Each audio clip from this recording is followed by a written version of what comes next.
what you see here are over 7,000 crushed stone, sand, and gravel quarries that we have GIS referenced and mapped.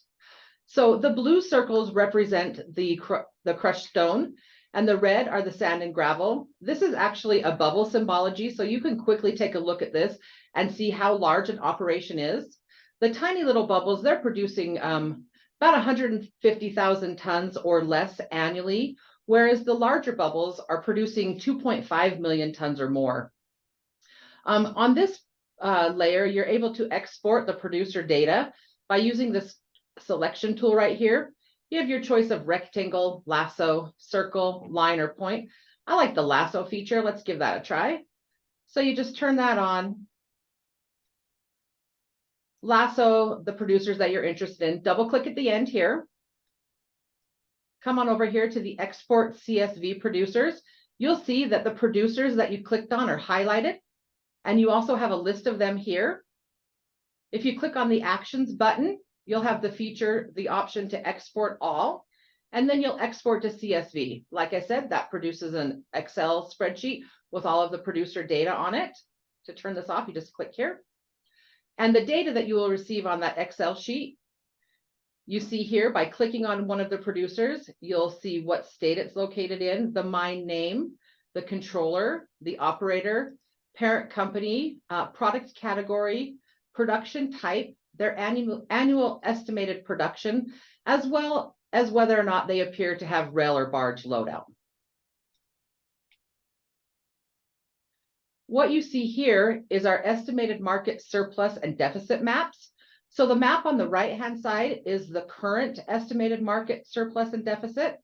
And the map, that's on the left-hand side. And the map on the right-hand side is our forecasted total aggregate market estimated surplus and deficit. So if you look at the legend here, you'll see that in the Denver area, it's dark red. So the dark red and the red areas are the areas of deficit, whereas the turquoise areas show you where the current surplus is.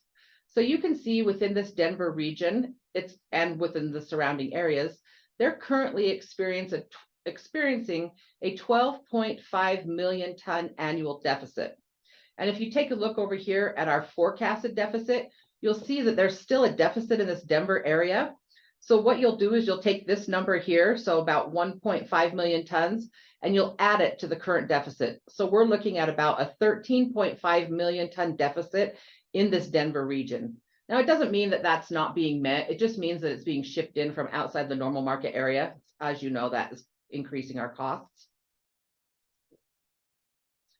We've also had our geologists go through and classify all of the geologic units as to whether they are favorable or unfavorable for both crushed stone as well as sand and gravel. So what we're looking at here is our crushed stone geology.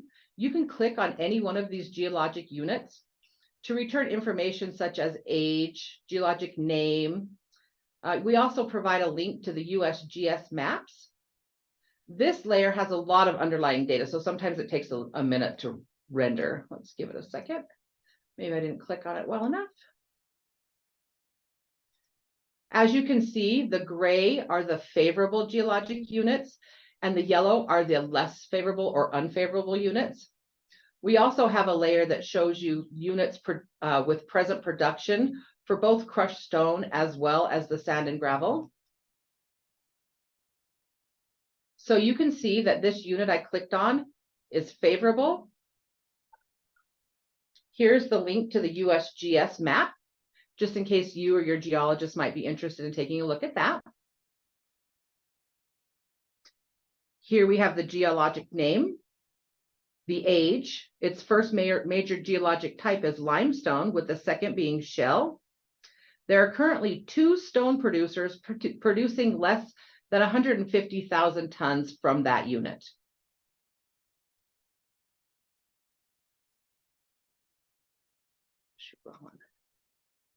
Sorry about that. This is what we call our grid of suitability or opportunity. So we've taken the country and divided it into half-mile by half-mile grid squares. And we've given a letter grading to each one of those squares. So basically, it's like a high-level market analysis on each half-mile. If you click on any one of these grid squares, it returns a letter grading to tell you whether or not that's a good place for greenfield expansion. Now, the way we get this is we take all of the geology information, the market supply and demand, as well as land use and population. We take all of those considerations into account and more to get you a letter grade. So you can see here that this square has an overall letter grading of A-, so this would be a good place for further investigation. Like I said, you can see here that this is an unincorporated area. There's currently one producer producing 1.5 million tons, thousand tons. You're also able to view the US geological map from this location. This also gives you a breakdown of the current market demand as well as the forecasted market demand. So you can see that they are, here's their supply, so they're currently in a deficit. We also anticipate the population to grow by about 21,000 people, so that will increase that deficit in the next 5 years. We also give you a drive time analysis. So with this layer, you're able to click on the map anywhere, drop a pin. You can also search by address or place. And this will populate a 30, 60, and 90-minute drive time polygon with related demographic information. So the information that automatically generates is 30 minutes. That's what you see over here. So this is the demographic information pertaining to the 30-minute drive time, but you have your option to choose between the 30, 60, 90-minute, and also see a side-by-side comparison. This is a great layer when determining sales regions or how far your market reach can go. We've also partnered with Dodge Construction Network data to provide information on where future construction aggregate demand is headed. So we focus on 3 types of projects, and these are broken down on a county level. So if you click on any one of the counties here,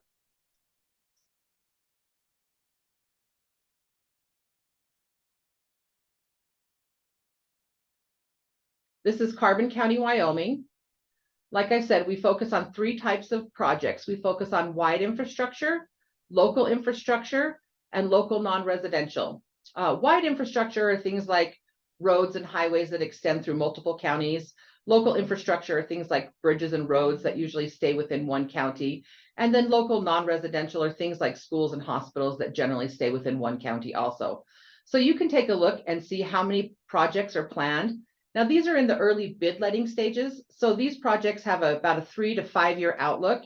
This is a great layer for determining where future aggregate demand is headed. We've also incorporated regrid parcel data. So this is great for parcel data to give you standardized parcel data nationwide. This is another layer that has a lot of data. So in order for this to render, we need to zoom in really closely.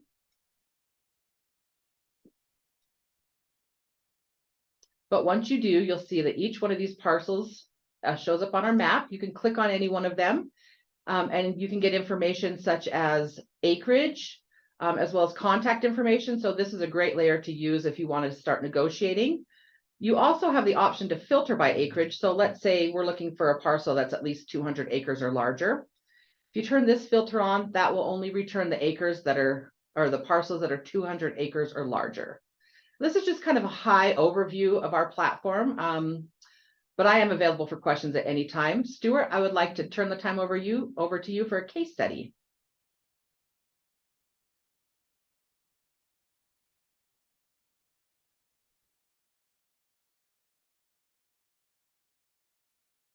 Should probably unmute myself before I start talking. As you probably saw, there's a lot of information there that Jenny went through really quickly. And there's a lot to the platform. And so I'm going to go through a little bit of a case study, which will better show how you can actually use this information for actually doing business and how you can use it within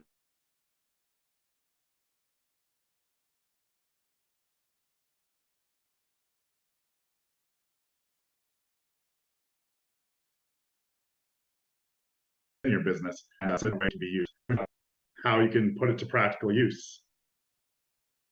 So here we go. I've got the Mineralocity platform pulled up, you can see I've turned on some extra tabs. So on this area of interest tab, I've selected the area that we're interested in. So in this case, we have a client who's interested in greenfielding a new aggregate operation, sand and gravel or crushed stone somewhere in the Denver region. And if we go to the market supply and demand estimates, you can see why there's a lot of interest in this region. So as Jenny pointed out earlier, there's a huge deficit in the Denver area. It's growing rapidly. There's a lot of supply coming from within the region, but then there's also a lot of imported supply that's coming in from outside. And so this map tells you that if there was a larger local source within this area, it would find an immediate market. If you look at future demand, and I find this really interesting, you can see that the growth along this Colorado Front Range area is extending from Cheyenne, where there's currently a surplus of material that's flowing down into the Denver area. The growth is actually extending up into that area, and it's extending all the way south down to Pueblo. So for this case study, we're going to look down between Colorado Springs and Pueblo, since both of those areas are growing, north and south are growing together, and it's an area of future demand, and it's somewhere that we can probably permit a new mine because it's far enough outside of the current area, but it's got a long future potential. You know, there's 20 plus years of potential growth and mine life in this area if we can find a good deposit. So let's use Mineralocity Aggregates to do that. We've already taken this. This is our high-level market analysis. We know that there's population growth. There's all the demand drivers are there. So let's go back to our area of interest tab. And what I've turned on here is I have all the current producers turned on with their bubbles. And these bubbles indicate producer size. So we can see in these alluvial fans, we've also turned on the geology layer, and we've limited it to producers who are currently producing on the layer. So this is only showing geology that's currently producing construction aggregates. You can see in the Denver area, there's some large crushed stone producers up in this crushed stone unit, this hard rock unit. And then there's these alluvial fans that spread out into the plains. And you can see all of these localized producers that are down along here. So let's zoom in a little bit. We talked about finding something between Colorado Springs and Pueblo. Now, if we zoom in, we can see there's this great alluvial fan that runs right through here, and it already has some producers on it. That red and blue that you just saw pop up as I zoomed in, this is our population. And what we've done is we've taken the census tracts, and instead of having the population spread across the tracts and then the excess just distributed across the county, we've actually taken it and narrowed it down to a much tighter grid, and it's able to actually see where the population is instead of just looking at large polygons. So this is our area of interest. Let's take a closer look. Let's look at our grid. So when you pull up the grid, like Jenny said, this is a high-level market analysis that takes into account the geology. It looks at if an area is incorporated or not, because those areas tend to be more difficult to permit. It looks at current land use, and it looks at geology. And you can see here, just happens to correlate with our geological unit here. There's this alluvial fan that kind of comes up through here that is favorable for sand and gravel production. There are already producers on this unit that you can see. And then in the grid, you can see it correlates. So let's take a little bit of a deeper look here. Ideally, if we're locating an operation along here and we want a long mine life, we know there's a local truck market that's really excellent. But what if we want to get up into the Denver metro? What if we want to be able to send material up there? Because we know there's a deficit. We know pricing's really strong based on that. So I'm going to go in here and I'm going to turn on the railroads. Okay. So what we have here is a really interesting opportunity where we have an alluvial fan that's favorable for sand and gravel production. that's located on the rail, and it's within our area of interest. So we know it's between two growing metros. And we've been able to determine all this with the Mineralocity platform in about 5 minutes. So you can see the amount of time savings, and you can do this across the entire country. We're just looking at one specific area. So we've looked at the grid, we've looked at the market supply and demand. Let's zoom in here a little more and let's take a closer look at the grid. So we've got these areas, and the dark red is the most favorable. So let's click on one of these squares, a half mile by half mile square. We can see over here that there is a large demand, a smaller supply, a significant deficit.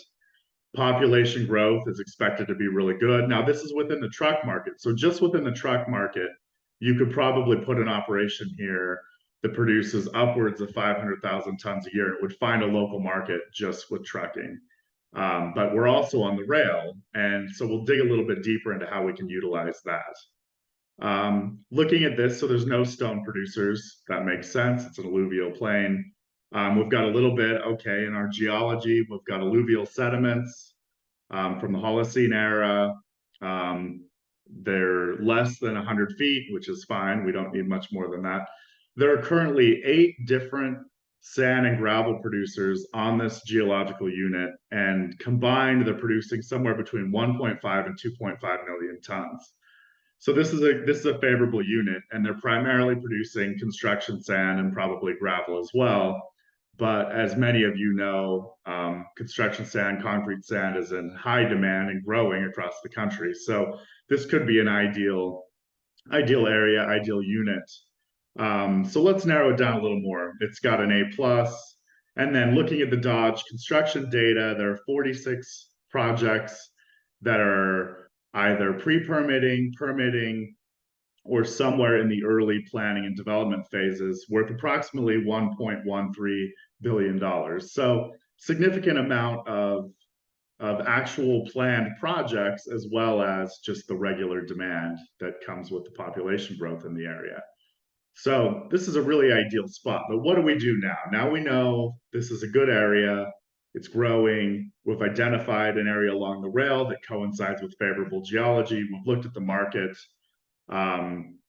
Let's take a minute and go over to the regrid parcel data. And this is where we actually can get down into the site selection process. So I'm going to turn back on our rail over here on the regrid. And you can see our rail running through here. You can see all the parcels. We're going to narrow it down just a little bit. So for an operation like this, we're talking about a rail spur, maybe not immediately, but in the future. We're talking about significant volumes of production. We're going to need to move a lot of trucks in and out. Potentially need to do some overburden storage, settling ponds, whatever. So we need to make sure we have significant acreage. So let's start with, we want to find a parcel that's 200 acres in this area. So I turn on our filtering here within regrid, and now you can see it's only showing parcels that are greater than 200 acres within this area. And if we want to narrow it down even more with the geology and everything else, we can actually turn on the grid. We can actually see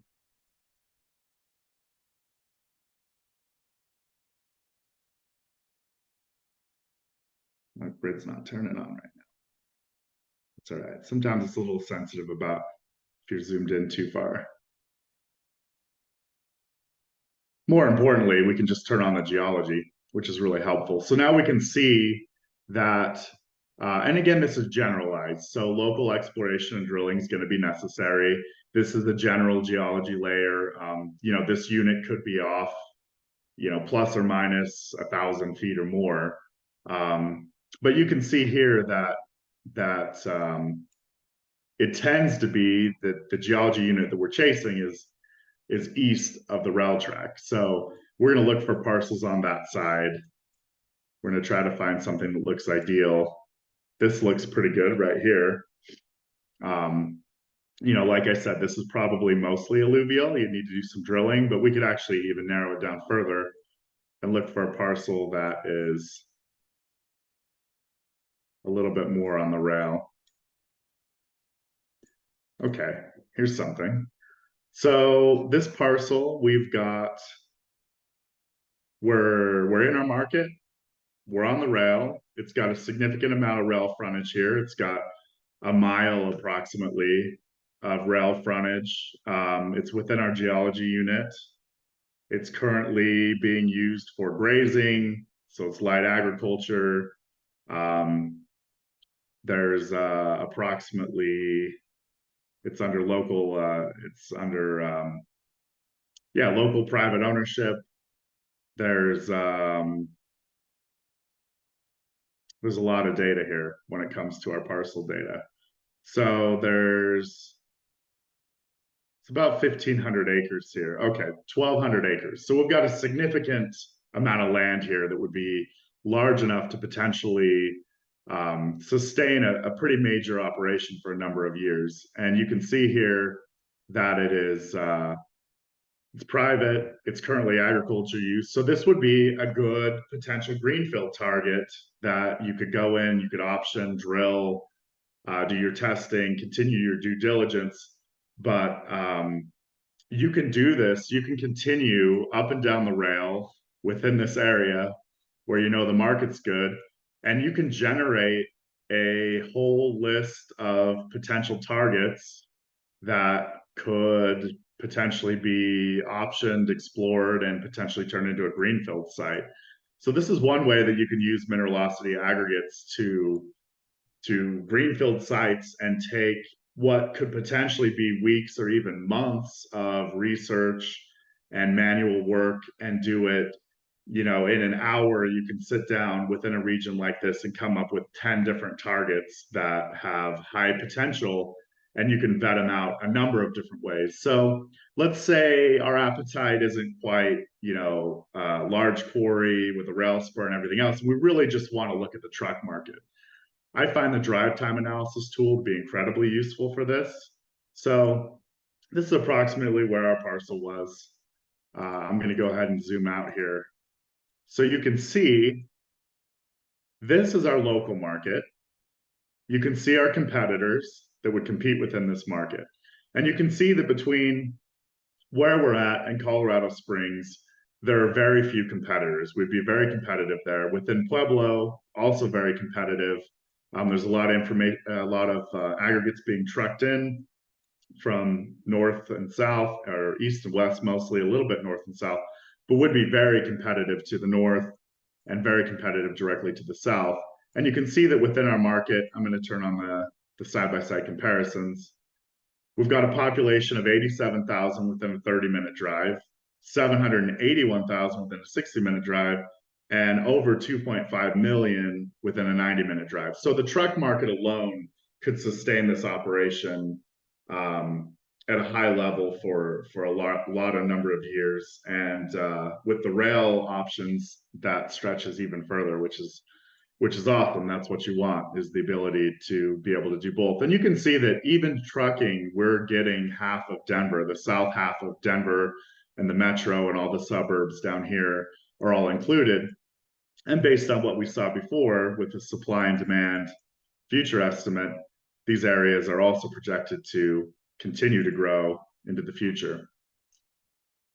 So that's what I have for my case study, just showing you one area and how in about 15 minutes, plus or minus a couple minutes, we were able to generate, we could generate a whole list of potential greenfield acquisition sites and development sites in the Denver area using the Mineralocity Aggregates tool. And you can take that same process and you could look at M&A targets with expansion possibilities. You could look at regional potential to roll up operations and combine them, because you can see where they have overlaps in the market, where the market's heading, and where improvements can be made. And these are just a couple of small examples of how this tool can really be used to grow and expand your aggregate business. Or if you're a supplier to the industry, you can use it the opposite direction to find out where suppliers are, good places to place service centers, distribution centers, where to deploy sales teams, where they'll be able to capture the most operations within a reasonable drive time. The list just goes on and on.